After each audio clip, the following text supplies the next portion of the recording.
જય સંશક્તિ. ઓમ સમાનો મંત્ર સમિતિ સમાની સમાનમ મનઃ સચિત્તમેષાં સમાનમ મંત્રમ અભિમંત્ર એવ સમાનેન વો હવિષા જુહોમી.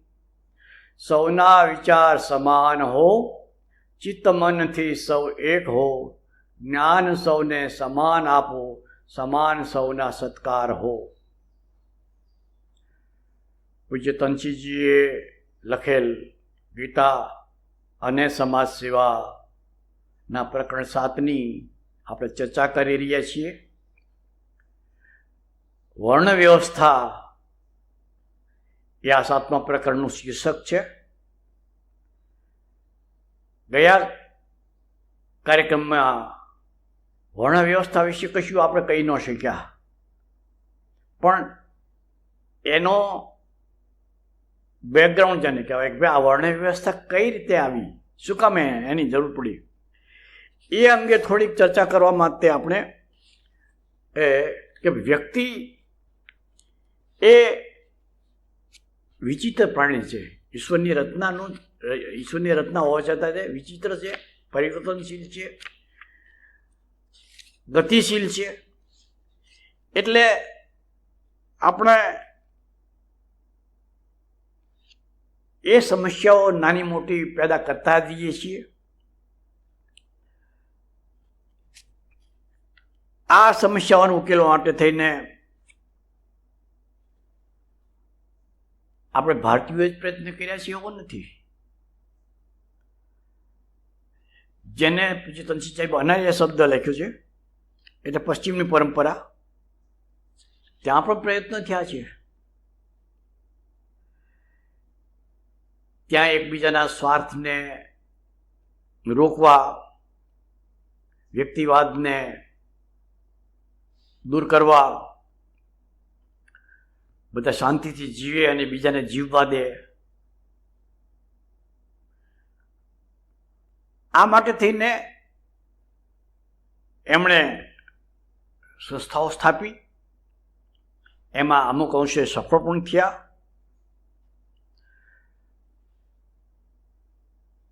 બાહ્ય અનેકતામાં એકતા સ્થાપી. સુખ સાધનોની વિપુલતા વધી ગઈ, પણ મૂળ જે હેતુ હતો કે માણસ સાચી રીતે શાંતિ સુખ અનુભવે, એને માટે જે સૂક્ષ્મ સંઘર્ષો માણસના જીવનમાં છે, સહજ છે, એ આ અનાર્ય સમાજ વ્યવસ્થા ન કરી શકી. સૂક્ષ્મ સંઘર્ષ એટલે બીજા કરતા અધિક શ્રેષ્ઠ હું બનું, હું શાસક બનું, બીજાને શાસિત કરું. બીજાની સમાજ વ્યવસ્થા બરાબર નથી, એમણે હું કોઈ પ્રમાણે માનવું જોઈએ. અમારા કુંડાળામાં જે આવી જાય એ સાચા, કુંડાળાની બહાર બધા ખોટા. અને એના માટે થઈને સંઘર્ષ ચાલ્યા કર્યા. તમને ખબર છે ને કે ઇસ્લામ અને ક્રિશ્ચિયાનિટી, ખ્રિસ્તી ધર્મ વિશે 400 વર્ષ સુધી યુદ્ધ ચાલ્યા, જેને ક્રુઝેડ કહેવાય, ધર્મયુદ્ધો. શું કામ? અમારી વ્યવસ્થા, અમારો સંપ્રદાય, અમારી જીવન પ્રણાલી સારી છે, તમે સ્વીકારો. બીજા કંઈક ના, અમારી પ્રણાલી, અમારી જીવન વ્યવસ્થા, અમે કહીએ પ્રમાણે તમે કરો. અને પરિણામે આવા યુદ્ધ થયા. એકતાની સ્થાપના, શાંતિની ઈચ્છા, સુખી થવાની ઈચ્છા, એ તો ભારતીય પણ સ્વીકારે છે. અને એના માટે થઈને એક સમાજ વ્યવસ્થા સ્થાપી. એ સમાજ વ્યવસ્થાની ભારતની સંસ્કૃતિમાં નામ આવ્યું વર્ણાશ્રમ વ્યવસ્થા. વર્ણાશ્રમ વ્યવસ્થા માનવ જીવનના ભૌતિક, દૈહિક એટલે શરીર સંબંધી, ઐહિક એટલે આ દુનિયાના સગવડતા સુવિધા સાથે આધ્યાત્મિકતાને વૈજ્ઞાનિક રીતે સુરક્ષિત અને સુવ્યવસ્થિત કરી. પશ્ચિમની જે વ્યવસ્થા, સમાજ વ્યવસ્થા છે, એણે બહારની સ્થૂળ દ્રષ્ટિએ બહુ સારું કર્યું. જ્યારે ભારતીય સંસ્કૃતિ બહારની દ્રષ્ટિએ તો સુવ્યવસ્થિત કરવાનું ખરું જ તે, પણ સાથે સાથે એની અંદર આધ્યાત્મિકતા પણ પ્રગટે. અનાર્ય સમાજ વ્યવસ્થામાં એટલે પશ્ચિમની જળ વ્યવસ્થામાં જળવાદિતાની સહજ સુખીચ્છાથી માણસ તમોગુણી બની ગયો. એમાં હરીફાઈ, અસંતોષ, ઈર્ષ્યા એ સહજ બન્યું અને પરિણામે પશ્ચિમની સભ્યતાને સમાજ વ્યવસ્થાને સંગ્રામાત્મિકતા બનાવી દીધી. એટલે કે જેનો આત્મસંગ્રામ છે, મતલબ યુદ્ધ, સંઘર્ષ એ થતા જ રહે છે. પશ્ચિમના આક્રમકો સિકંદર, તૈમૂર, નાદિરશાહ આ એના ઉદાહરણ છે. આવો આક્રમક કોઈ ભારતનું તમને મળી જ ન શકે કે જે બીજાનું લે, પોતાની વાતને સાચી છે એ સિદ્ધ કરવા માટે તેને બીજા ઉપર આક્રમણ કરે, બીજાને શાસિત બનાવે, બીજાનું શોષણ કરે, બીજાને હલકા માને. એવું ભારતમાં કદી ન બને. ભારતીયોની, આર્યોની સમાજ વ્યવસ્થા એટલે કે વર્ણ વ્યવસ્થા, એનો આધાર છે ધર્મ અને ત્યાગ, સંઘર્ષ નહીં. સમન્વયની સ્થાપના કરી અને એ સમન્વય છે ભૌતિકતા અને આધ્યાત્મિકતા, મતલબ બહારનું અને અંદર જગતનું બંનેનો સમન્વય. એમ કહેવાય છે કે માનવ સૃષ્ટિ ભારતમાં એટલે કે બ્રહ્માવર્તમાં બની, ત્યાંથી સૃષ્ટિમાં એનું વિસ્તરણ થયું. એટલે જ આપણે કહીએ છીએ કે આપણો આદિ પુરુષ મનુના માનવ, જેમ રઘુના રાઘવ, યદુના યાદવ, કુરુના કૌરવ, પાંડુના પાંડવ, એમ મનુના માનવ. તો આદિ પુરુષ મનુ, એના બધા તે સંતાનો, બધા માનવ, મતલબ બધા એક સરખા.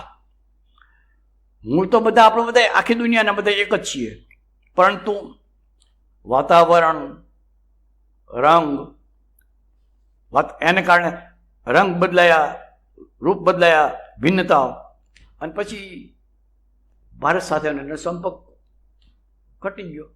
એ એમની રીતે જીવા લાગ્યા, એમની પોતાની વિચારધારા પ્રગટી. મનુસ્મૃતિમાં લખ્યું છે કે એતદ દેશ પ્રસુતસ્ય સકાશાત અગ્રજન્મના સ્વમ સ્વમ ચરિત્રમ શિક્ષેરણ પૃથ્વીયામ સર્વ માનવા.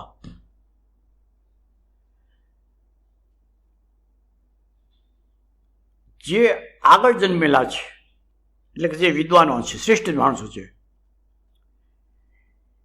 એ આ દેશમાં જન્મેલા, એમણે પોતપોતાના ચારિત્રનું શિક્ષણ,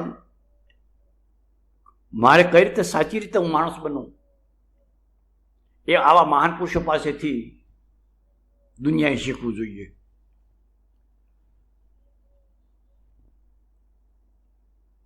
આપણે ભારતવાસી છીએ એટલે આપણે આપણા વખાણ ન કરીએ, પણ યાદ રાખીએ ભૂતકાળમાં વિશ્વે ભારતને આધ્યાત્મિક ગુરુ તરીકે સ્વીકાર્યો છે.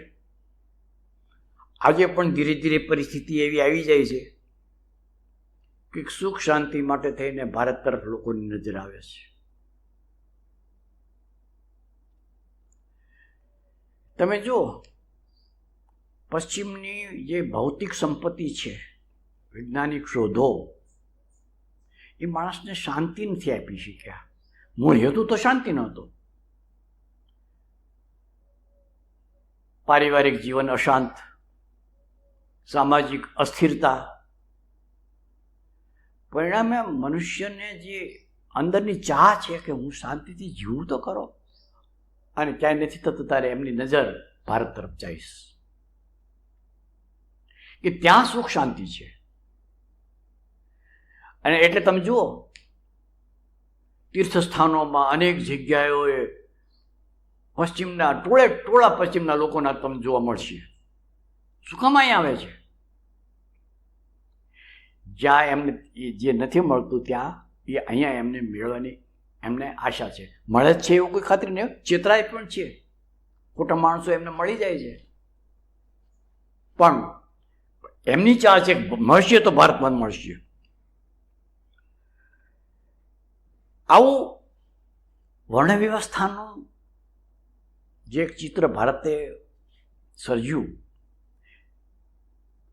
એક અદ્ભુત. એમ તો વિદેશોમાં પણ, પશ્ચિમની સંસ્કૃતિઓમાં પણ સામાજિક ભાગલાઓ, એને આપણે વર્ણ વ્યવસ્થા કહેવું હોય તો કહી શકાય, એવી કરી છે કે મિશ્ર એટલે કે ઇજિપ્તમાં 4 શ્રેણી હતી: પુરોહિત, સૈનિક, શિલ્પી એટલે વૈશ્ય, અને કિસાન. એ બધો વ્યવસાયના આધારે હતું. સુમેરિયનની અંદર પણ, ઈરાનની અંદર, જાપાનમાં, ગ્રીસ એટલે કે યુનાનમાં, બધે કર્મ પ્રમાણે વર્ણ વ્યવસ્થા હતી. અને આપણે ત્યાં પણ વર્ણ વ્યવસ્થા માત્ર કર્મ પ્રમાણે નહીં, માણસના ગુણ. ગીતાની અંદર શ્રી કૃષ્ણ ભગવાને કહ્યું, ચાતુર્વર્ણ્યમ મયા સૃષ્ટમ. સમાજને મેં 4 વર્ણોની અંદર વિભાજિત કર્યું. તો ભગવાને, શ્રી કૃષ્ણ ભગવાને સમાજના 4 ભાગલા પાડ્યા એવું નથી. ગુણ કર્મ વિભાગ છે. સમાન ગુણવાળા, સમાન કર્મ કરવાવાળા એ આ ગ્રુપ કહેવાય, આ યુદ્ધ સમૂહ કહેવાય. આ જાતના સમૂહ ગુણવાળા, કર્મ કરવાવાળા એ આ સમૂહમાં. એટલે એ સમૂહ પ્રમાણે મનુસ્મૃતિની અંદર તો એની સાથેનો આચરણ, એની સાથેનો વ્યવહાર, એક સમૂહ સાથે જે થાય બીજા સમૂહ સાથે ન થાય. એ જે કક્ષાનો વ્યક્તિ હોય એ પ્રમાણે એની સાથે વ્યવહાર કરવામાં આવે. એક ઉદાહરણ આપવામાં આવે છે કે એક રાજા પાસે 2 અપરાધીઓ લાવવામાં આવ્યા. બંનેનો અપરાધ સમાન હતો. અપરાધી હતા એક નગર શેઠ અને એક હતો ડામીજ, દાંડ, બેશરમ, નફટ.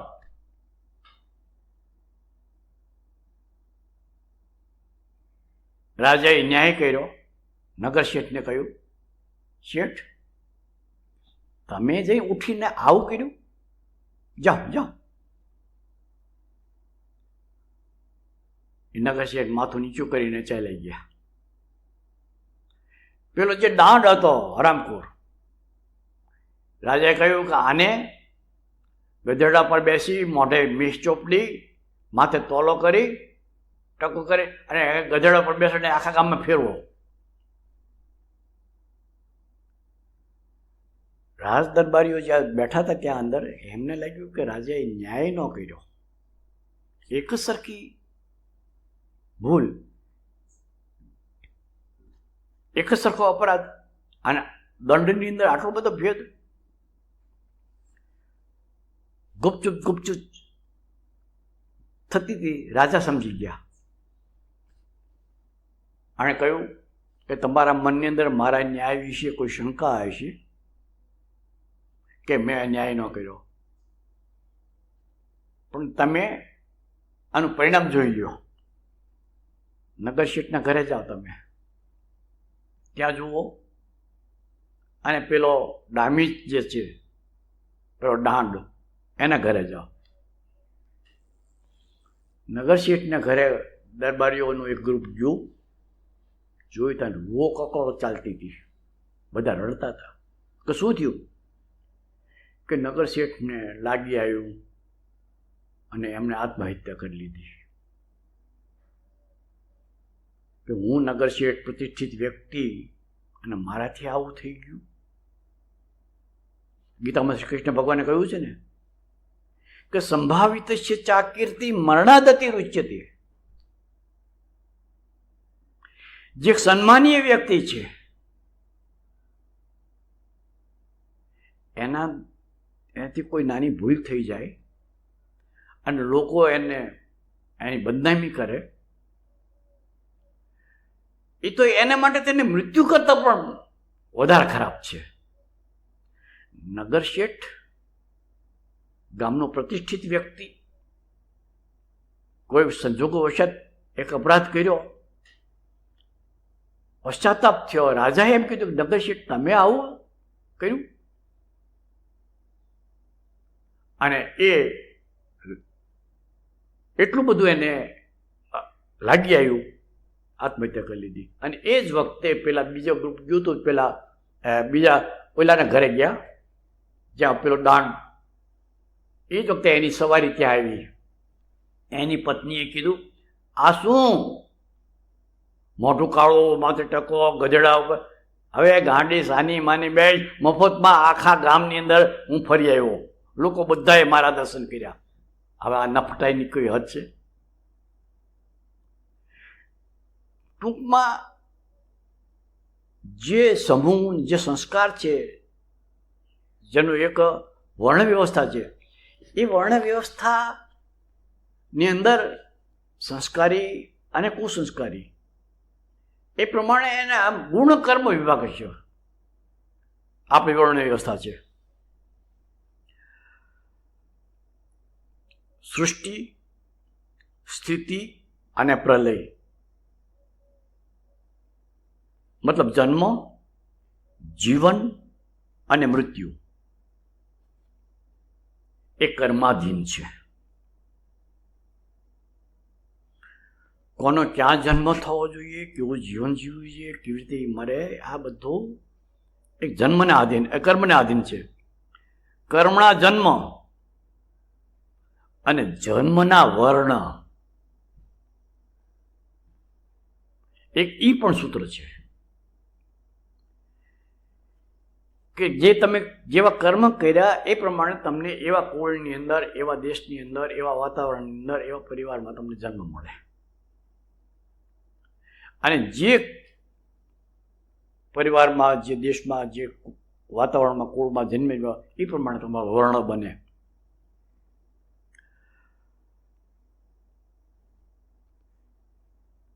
કોનો ક્યાં જન્મ થશે એ કર્મ નક્કી કરે.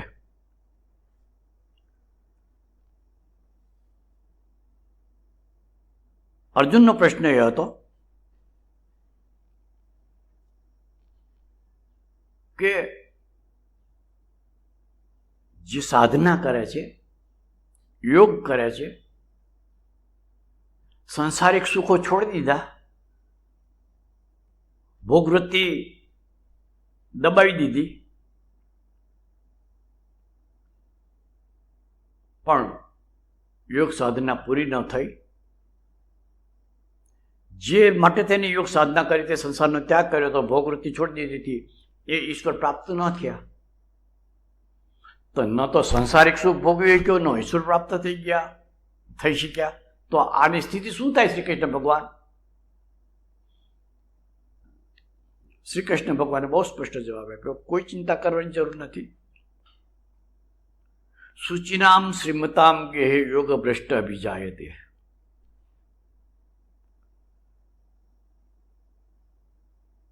એનો પછીનો જન્મ છે એ એવા ઘરની અંદર થશે કે જ્યાં સૂચિ પવિત્રતા છે અને શ્રીમત છે, મતલબ ધનવાન પરિવાર છે. સૂચિ છે, પવિત્ર છે એટલે બચપણથી એને સંસ્કાર મળ્યા.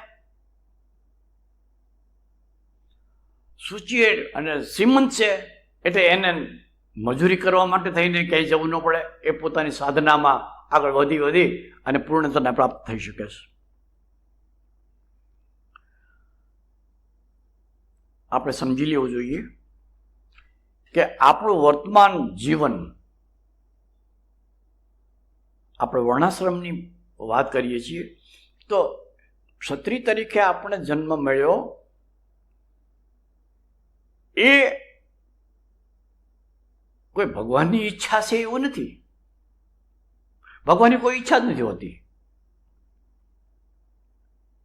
ન કર્તૃત્વ ન કર્માણી, 5મા અધ્યાયમાં શ્રી કૃષ્ણ ભગવાન, મારું કોઈ કર્તૃત્વ જ નથી, મારા કોઈ કર્મ નથી, હું કર્મ ફળ સંયોગ કંઈક સ્થાપતો નથી. દરેક માણસ પોતપોતાની રીતે ફળ ભોગવે છે. ભગવાન બધું કરે છે એ તો ભગવાન શ્રી કૃષ્ણ કહી દીધું છે કે વાત જ ખોટી છે.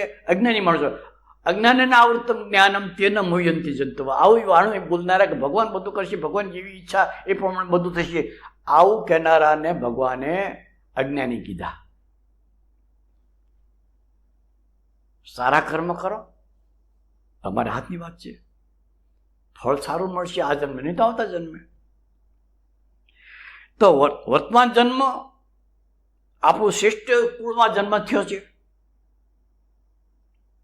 પવિત્ર વાતાવરણ મળ્યું છે, તો કારણ છે પૂર્વ જન્મના આપણા શ્રેષ્ઠ કર્મ. અને યાદ રાખીએ, હવે પછી આપણો જન્મ થવાનો જ છે. જાતસ્ય હિ ધ્રુવ મૃત્યુ, ધ્રુવો જન્મ મૃત્યુ છે. મરેલા છીએ, જન્મ છીએ, જન્મ્યા છીએ તો મરવાના છે, અને મર્યા છીએ એટલે મર્યા એટલે જન્મવાના. તો કેવો જન્મ, ક્યાં જન્મ, એનો આધાર વર્તમાનનું જીવન જોઈ લો તમે. ક્યારે વિચાર કર્યો કે અત્યારે તમે જે રીતે જીવી રહ્યા છો, બાહ્ય દ્રષ્ટિએ જ નહીં હો, આંતરિક દ્રષ્ટિએ તમને એમ લાગે છે કે આવતો જન્મ આથી કરતા શ્રેષ્ઠ કુળમાં મારો જન્મ થશે, શ્રેષ્ઠ, હું રામ કક્ષાનો, કૃષ્ણની કક્ષાનો, મહારાણા પ્રતાપની કક્ષાનો, પૂજ્ય તનસીજીની કક્ષાનો મહામાનવ બનીશ, દેવત્વને પ્રાપ્ત કરીશ અને એ પછી પૂર્ણત્વને પ્રાપ્ત કરીશ. આજના આપણા મારા તમારા કોઈના કર્મ એવા છે ખરા? આપણા હાથની વાત છે હો. આમાં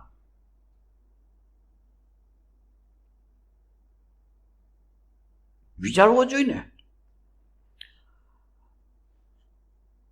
માણસ જ્યારે જન્મે છે ત્યારે એ પૂર્વજન્મના કર્મની ગાંસડી લઈને આવે છે. તેનો સ્વભાવ એ એના કર્મ બને છે. એ સ્વભાવ પ્રમાણે જીવન, રીતભાત એ એના હોય છે. આવું માણસ આવું કેમ કરે છે? એ એનું કારણ છે ને, એને સંસ્કારી છે ગઈ જન્મના સ્વભાવ છે. એને કૌંતેય નિબદ્ધ સ્વેન કર્મણા, શ્રી કૃષ્ણ ભગવાને કીધું 18મા અધ્યાયના 70મા શ્લોકમાં. એટલે પોતાના સ્વભાવ પ્રમાણે જ માણસ જીવશે. અને એટલે જ કીધું કે પરધર્મો ભયાવહ, બીજાની નકલ નહીં કરો. ભારતીય વર્ણ વ્યવસ્થા એ માત્ર તમે કર્મ કરો, જે તમે જે કુળમાં જન્મ્યા છો એ પ્રમાણે તમે કર્મ કરો, તમે એ જવાબદારી વહન કરો, એમાં પૂરી નથી થતી. એ ભારતીય સમાજ વ્યવસ્થા એટલે કે વર્ણ વ્યવસ્થા હંમેશા ઈચ્છે છે કે તમે જે આજે જે સ્થિતિમાં છો એની કરતાં આગળ વધો. ભૌતિક દ્રષ્ટિએ નથી કહેતા, આંતરિક દ્રષ્ટિએ. અંતરનો આત્માનો વિકાસ કરો. વર્ણ વ્યવસ્થા એ જ્ઞાતિ પ્રથા નથી, એમાં ઊંચ નીચનો ભેદ છે. એની ટીકા પણ ઘણી થઈ છે ને, ખાસ કરીને અત્યારના જમાનાની અંદર આપણે જેને અછૂત માનીએ છીએ, પતિત માનીએ છીએ, દલિત માનીએ છીએ, એ આ ઊંચ વર્ણના કહેવાતા લોકોનો દોષ માનવામાં આવે છે. એટલે આ વર્ણ વ્યવસ્થા, જાતિ વ્યવસ્થા, ભેદભાવ બધા દૂર કરવા જોઈએ.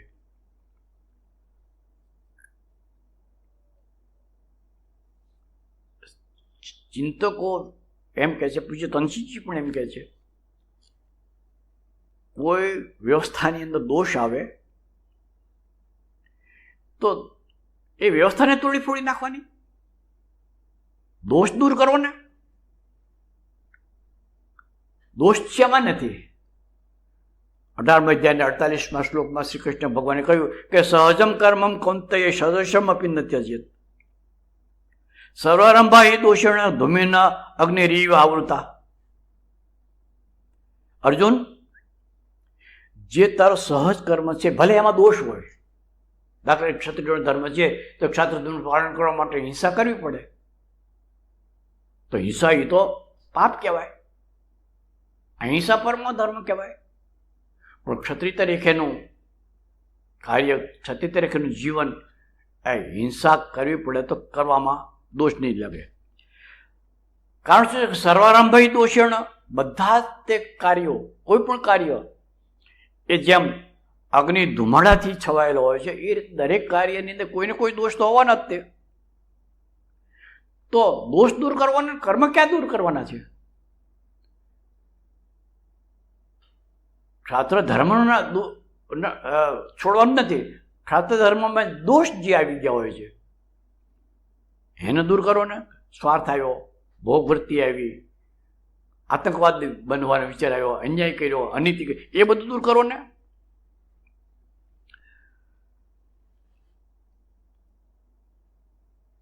આપણે ત્યાં ખોટી રીતે સ્પર્શાસ્પર્શનો, આને અડાય આને ન અડાય, અડેથી અબડાવાય, આ આભડછેડ એ આપણી ભારતીય સંસ્કૃતિમાં કદી નહોતું.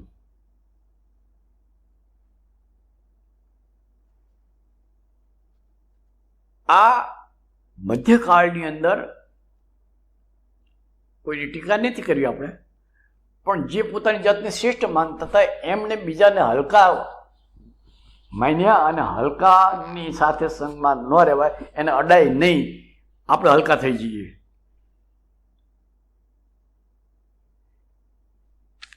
એ બરાબર નથી. કોઈને શું કામ અડવું જોઈએ બિનજરૂરી? આજે જુઓ ને, આ કોરોના છે, આપણ સીટ રાખવી પડે છે ને, એને દૂર રહેવામાં.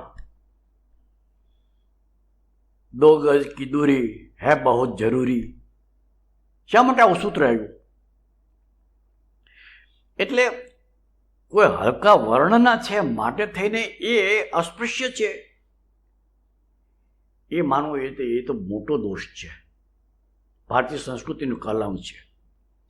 આપણે કબીર જેવા વણકર, જેને આજની ભાષાની અંદર વણકર હરિજન માનીએ છીએ, કબીર જેવાને આપણે સંત માનીએ છીએ, એને પૂજીએ છીએ, એના મંદિરો છે, એના ભજનો ગવાય છે. સંત રૈદાસ મોચી ચમાર હતા, જોડાસી હતા. પોતાના જીવનથી સંત બની ગયા. એટલે કોઈ જાતિ માત્રથી કોઈ માણસ હલકો છે અથવા ભાઈ ઊંચો છે એ માનવું એ બરાબર નથી.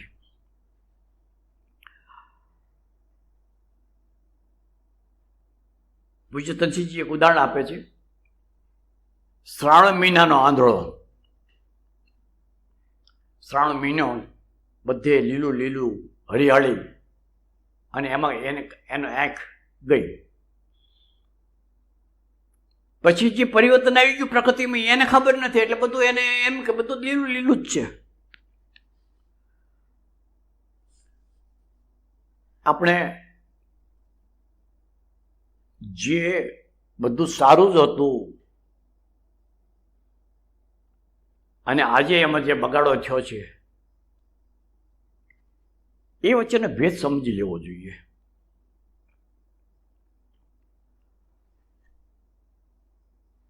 આપણે ચારે બાજુ કોલાહલ છે. મહાભારતનું યુદ્ધની તમને ખબર છે, એ કોઈ શાંત વાતાવરણ નહોતું. હાથીઓ ચીગાડતા હતા, ઘોડા વળાણતા હતા, શસ્ત્રો ખખડતા હતા, અને મારો કાપો એ પડકારાની વચ્ચે અર્જુન અને શ્રી કૃષ્ણનો સંવાદ, સ્થિતપ્રજ્ઞની વાત એ ત્યાં થઈ. એ સરળ એ સમજી ન શકાય. ભારતમાં વર્ણ પ્રણાલી છતાંય ભારતીય તરીકે હંમેશા આપણે એક રહ્યા. આજે આભડછેટની જે વાત આવે છે ને, છૂતાછૂતની, એ યા તો રાજકારણીઓની મેલી રમત છે, અને કાં તો પોતાને શ્રેષ્ઠ માનતા એવા બ્રાહ્મણોની એ મેલી મુરાદ છે.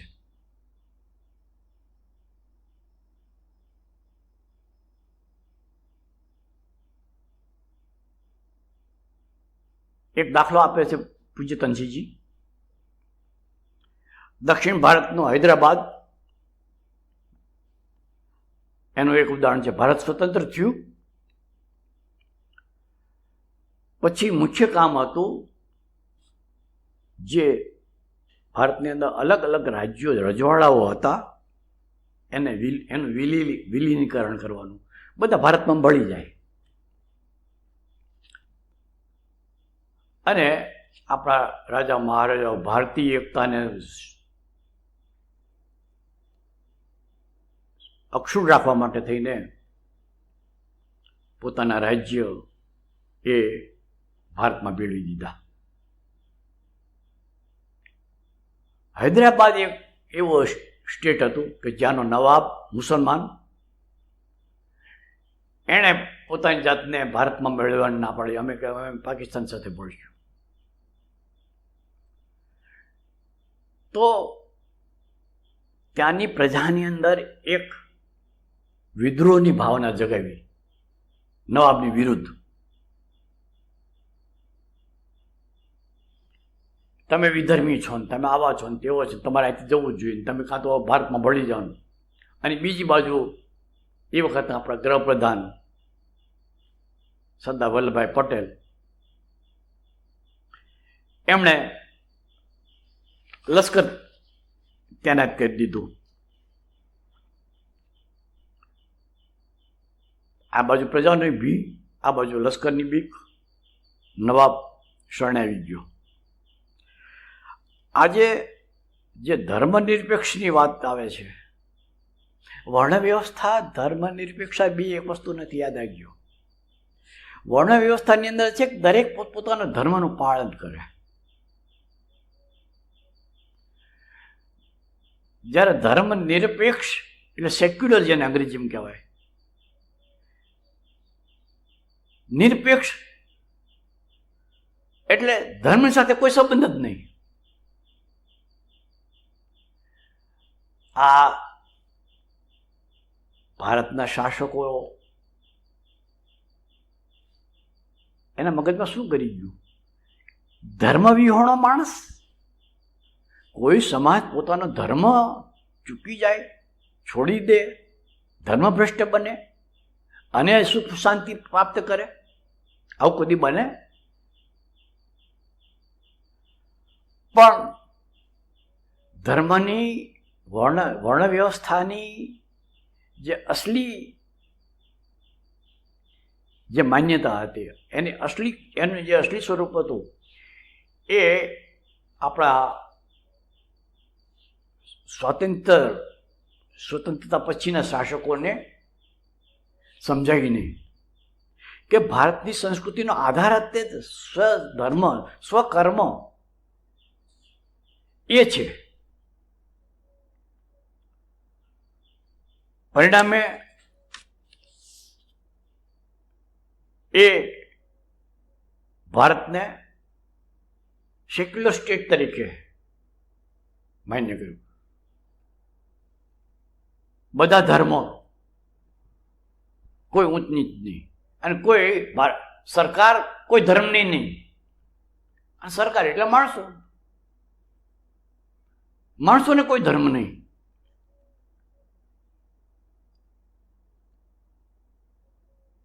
ધાર્મિક જ નહીં, આર્થિક, સામાજિક, રાજનૈતિક અસમાનતા એને પરિણામે વધી વખરતી જાય છે. ધર્મ નિરપેક્ષતાની પાછળ એમ કે બધાને સમાન માનવા. આજનું રાજકારણ જુઓ ને, રાજનીતિ પૂરી જાતિ ઉપર જ આધારિત છે.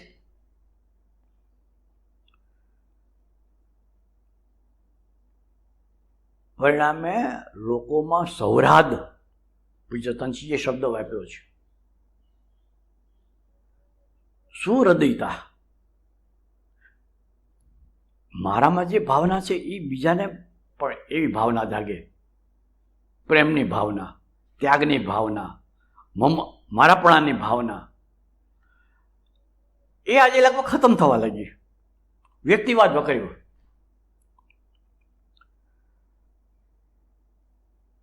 કરવું જોઈએ કે ભારત સરકારે સમાજના બુદ્ધિજીવીઓએ, અગ્રણીઓએ સૌ પોતપોતાના ધર્મનું પાલન કરે, બીજા કોઈને હલકો ન માને. તમે તમારી રીતે સાચા, અમે અમારી રીતે સાચા, એવું વાતાવરણ બનાવવામાં આવે. જે વર્ણાશ્રમ પાછળ આખી એક ઋષિઓની, શ્રી કૃષ્ણ ભગવાનની એક પવિત્ર દ્રષ્ટિ હતી, આજના જમાનામાં એના બાહ્ય સ્વરૂપમાં ફેરફાર થઈ શકે છે, પણ જે વૈજ્ઞાનિક વ્યવસ્થા છે કે જે તમારો સ્વભાવ છે એ પ્રમાણે તમે કર્મ કરો ને. જે એક શરીરની રચના છે એમાં પગ પગની જગ્યાએ સારા છે, માથું માથાની જગ્યાએ સારું છે, એની જગ્યાએ પગ એમ કે આખી જિંદગી અમારે તો શરીરનો ભાર ઉપાડવો, હવે અમે ઉપર રહીશું. જેને આપણે શુદ્ર કહીએ એ હલકા નથી. શરીરની અંદર પગ હલકા છે અને મસ્તક બહુ ઊંચું છે એમ માની લેવાની જરૂર નથી. એ તો શરીરની એક રચના છે કે પગ નીચે છે માથું ઊંચું છે. બાકી બધા બંનેની ઉપયોગિતા છે. બંને સમાજને શરીરની અંદર બંનેનું સમાન મહત્વ છે. એમ બ્રાહ્મણ હોય, ક્ષત્રિય હોય, શૂદ્ર હોય, વૈશ્ય હોય, બધાની સમાન આવશ્યકતા છે. સૌ પોતપોતાના કામ કરે, પગ પગનું કામ કરે, પીઠ પીઠનું કામ કરે, મસ્તક મસ્તકનું કામ કરે, હાથ હાથનું કામ કરે. આમાં ભેદભાવ, એકબીજા પ્રત્યેનો વેરભાવ એને સ્થાન જ ક્યાં છે? બસ આ છે વર્ણ વ્યવસ્થા અને આ છે ભારતીય સંસ્કૃતિ. આપણે ભારતીય સંસ્કૃતિના સાચા વારસ બનીએ એવી પ્રાર્થના સાથે આપણે આ પ્રવચન, આ ચર્ચા પૂરી કરીએ છીએ. દક્ષ ઓમ શૌર્યમ તેજો ધૃતિર્દાક્ષમ યુદ્ધે ચાપ્ય પલાયનમ દાનમીશ્વર ભાવશ્ચ ક્ષાત્રમ કર્મ સ્વભાવજમ. ઓમ શાંતિ શાંતિ શાંતિ. જય સંશક્તિ.